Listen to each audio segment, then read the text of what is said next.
Yehovah Svaot Elohim. Kadosh, Kadosh, Kadosh. Please fill me and lead me and cover me and stir me with your Ruach HaKodesh, that I may speak your written words with boldness to those who listen. I ask all these things in Yeshua HaMashiach's name. Amen. We'll start with the Shema. Listen and obey. Children of Yehovah, pay careful attention and respond. Yehovah is our power and authority. Yehovah works in unity with himself, and you shall act upon your love to Yehovah with your power and authority, with your thoughts in mind, with your entire body, and with all the muchness that you have. Yod, Hey, Vav, Hey. Hand, behold, nail, behold. 2 Samuel chapter 14. Yoav, the son of Zeruiah, perceived that the king missed Absalom. So Yoav sent to Tekoa, brought from there a clever woman, and said to her, "Please, pretend you're a mourner. Put on mourning clothes and don't anoint yourself with oil, but appear to be a woman who has mourned for the dead a long time. Go in to the king and speak to him in this fashion." And then Yoav told her just what to say. When the woman of Tekoa spoke to the king, she fell down with her face to the ground, prostrated herself, and said, "King, help!" The king said to her, "What's the trouble?" She answered, "I'm a widow. After my husband died, my 2 sons were out in the field, and they got into a fight with each other. There was no one to separate them, and one hit the other and killed him. Now the whole family has come against me. Your servant," they're saying, "hand over the one who hit the brother, so that we can put him to death for killing his brother." They went to destroy the heir, as well as thus quench my one remaining coal. Then my husband will have neither name nor survivor anywhere on earth. The king said to the woman, "Go back home. I myself will decide what to do about you." The woman of Tekoa said to the king, "My lord king, let there be guilt on my head and my father's family, and the king and his throne be guiltless." The king answered, "If anyone says anything to you, bring him to me, and he won't bother you any more."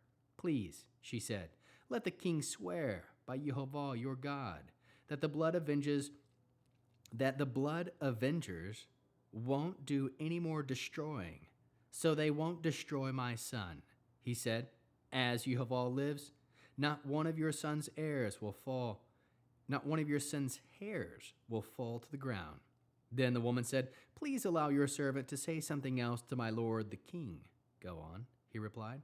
The woman said, "Why is it, then, that you have produced a situation exactly like this against God's people? By saying what you have said, the king virtually incriminated himself, in that the king does not bring home again the son he banished. For we will all die someday. We'll be like water spilled on the ground that can't be gathered up again. And God makes no exception for anyone. The king should think of some way to keep the son he banished from being forever an outcast. Now the reason I came to speak about this matter to my lord the king is that the people were intimidating me. So your servant said, I will speak now to the king. Maybe the king will do what his servant is asking.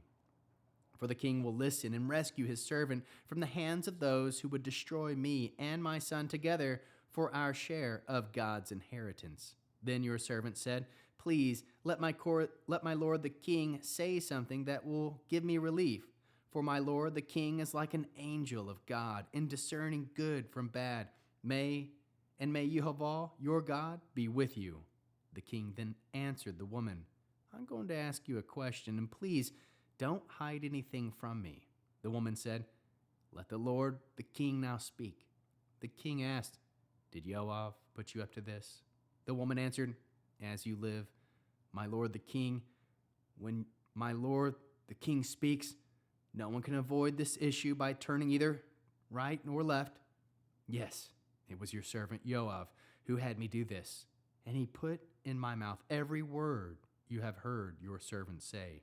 Your servant Yoav did this in order to bring about some change in the situation, but my lord is wise. He has the wisdom of the angel of God when it comes to understanding anything going on in the land." The king said to Yoav, "All right, I am granting this request. Go and bring back young Absalom.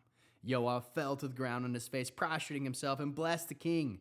Yoav said, Today your servants know that I have won your favor, my lord the king, because the king has done what your servant requested. Then Yoav got up, went to Geshur, and brought Absalom to Jerusalem. However, the king said, Let him return to his own house, but he is not to appear in my presence. So Absalom returned to his own house, and he did not appear before the king. Now in all Israel there was no one more praised for his beauty than Absalom. There was no defect on him from the sole of his foot to the crown of his head. He would cut his hair only once a year at the end of the year, and the only reason he cut it was because it weighed him down. He weighed the hair from his head at 200 shekels, using the royal weight, about 5 pounds. To Absalom were born 3 sons and 1 daughter, whose name was Tamar. She was a beautiful woman. Absalom lived 2 years in Jerusalem without appearing before the king. Then Absalom summoned Joab, planning to send him to the king, but he refused to come to him. He summoned him a second time, but he still wouldn't come. So he said to his servants, See, Joab's field is close to mine, and he is barely there. Go and set it on fire. Absalom's servants set the field on fire. Then Joab got up, went to Absalom at the house, and asked him, Why did your servant set my field on fire? Absalom answered Joab, Look, I sent messages to you to come here so that I could send you to the king to ask, Why did I come from Geshur? I would have been better for me if I had stayed there. So now, let me appear before the king, and if I'm guilty of anything, he can kill me. Joab went to the king and told him, and when he had called for Absalom, he went to the king and prostrated himself with his face to the ground before the king. Then the king kissed Absalom. How can we learn to love our Creator after reading this chapter 14 of 2 Samuel? We can aim to listen to the voice of Jehovah over everyone else. You never know who is pretending in your presence. Take the request of others to Jehovah and ask for direction. Be careful swearing by Jehovah. Trust in the grace and mercy of Jehovah. Aim to have discernment, knowing good from bad. Seek for Jehovah to be with you. Ask for the wisdom and understanding that comes directly from Jehovah. Aim to be grateful in the presence of Jehovah, our King. Aim to win favor. Aim for true and authentic reconciliation. How can we love others as Yeshua loves us? We can be the initiator of reconciliation. Bear one another's burdens. We can show grace and mercy, leading to reconciliation. Produce spiritual fruit, love, joy, peace, patience, kindness, goodness, faithfulness, humility, and self-control. We'll end with the Aaronic blessing using the name.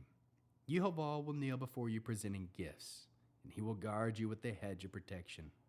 Yehovah will illuminate the wholeness of his being toward you, bringing order, and he will provide you with love, sustenance, and friendship. Yehovah will lift up the wholeness of his being and look upon you and will set in place all you need to be whole and complete.